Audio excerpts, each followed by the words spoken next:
So today we're going to be talking about education hacks. All right, now I know there's a lot of people out there that maybe didn't want to go to school and pursue a higher level of education. If that's you, maybe this video is not for you. But what I'm talking about is the person that's considering maybe expanding their education, maybe they're just out of high school, whatever it happens to be, right? So I want to share with you my story. So when I graduated high school, I went and did a couple overnight stays at a couple different colleges nearby. And I'm going to be completely honest with you, I was too scared to actually go to a full-blown university and stay there. And with the hindsight that I have now, I can tell you that that was a great decision, right? So I'm going to tell you why that was a great decision in a moment. But what I ended up doing was going to a local community college, got about, I want to say about a year done there, and then transferred to another community college, got another year done. I ended up moving, that's why I went to a different school.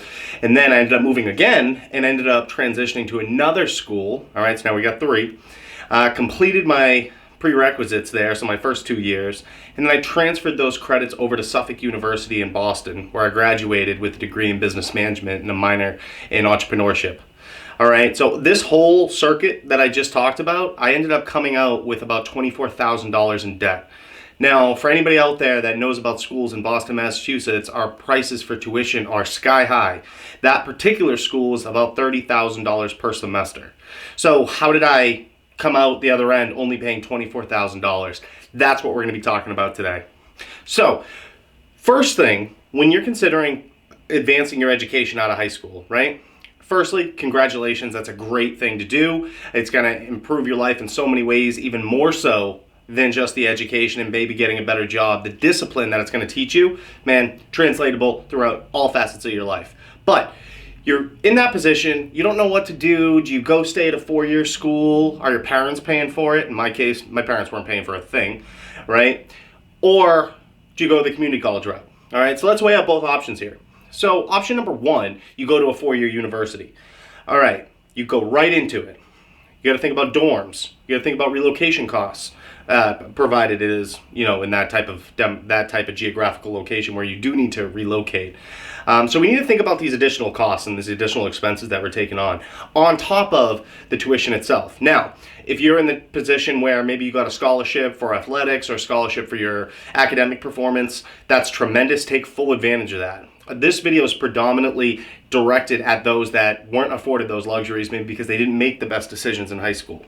All right, but still, coming out the other end, you decide you want to get a better education, right? So you're thinking, I want to go to a 4-year university directly out of school. All right, so issue number one, that's going to cost you a lot of money. All right, I think that's the given there, right? I mean, it's not uncommon nowadays for people to harbor $100,000 in student loan debt. It's pretty staggering, and it's a major hindrance to advancing your life when you come out with that degree. A lot of people that go into transition straight out of high school into a 4-year college don't really take that into account, that when you do come out the other end, you're going to have this massive debt.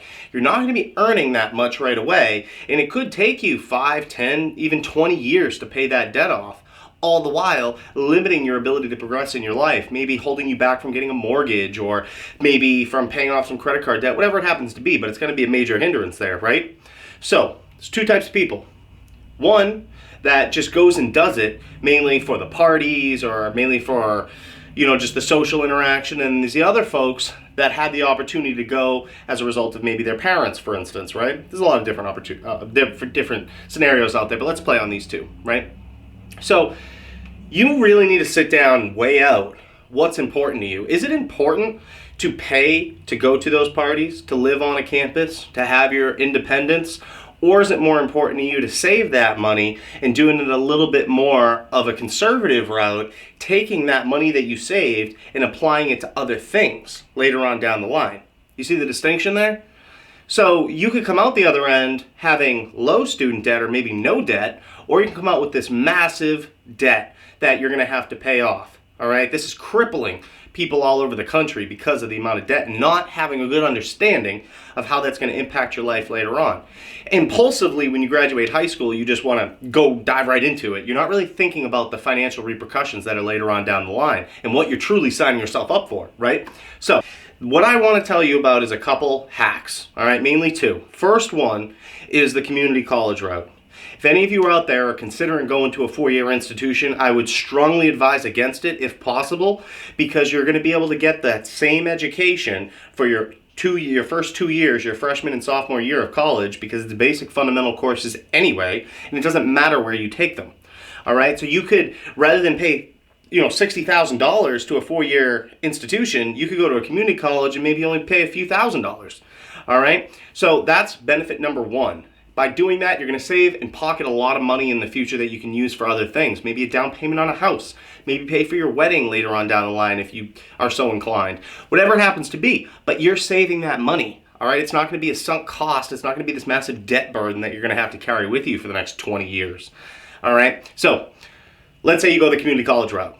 All right? You do your undergrad studies. Maybe you're not 100% committed. Maybe you're just going because your parents push you to. Maybe you're not 100% bought into the idea, so your grades are not the best, okay? So if you find yourself in that position at a 4-year institution where you originally went, you're in kind of a rough spot here, because now your GPA is going to be reflective upon graduation of those first 2 years, okay? Now, had you gone to a community college or a different educational institution initially and transferred those credits over, a little magical thing that nobody tells you happens.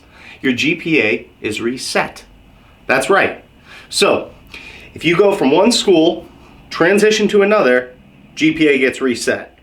All right? Same thing happens every time you transfer. Now, that's not to say that if you did screw up the first year, let's say, transfer to another school, and then you wanted to transfer to a major institution, that the likelihood of you getting approved for admission is dependent upon that prior year because of that reset GPA. It doesn't work that way for this situation. For actual admission to a 4-year institution, when you go to transfer those credits over, okay, it is the culmination of every school that you went to up until that point. I just want to make that clear. However, provided you get acceptance, when you graduate, what's your GPA at that point? Because that's what's really important when you graduate, right? What you can use on a job resume when you're out there applying and really show that you're a worthy candidate for a particular position. It resets. So I'm going to tell you my situation, okay? So I had gone to a local community college, as I mentioned, rolled it over, okay? So by doing that, I reset my GPA. Cumulatively, I think my GPA was about a 2.8, all right, so not very good.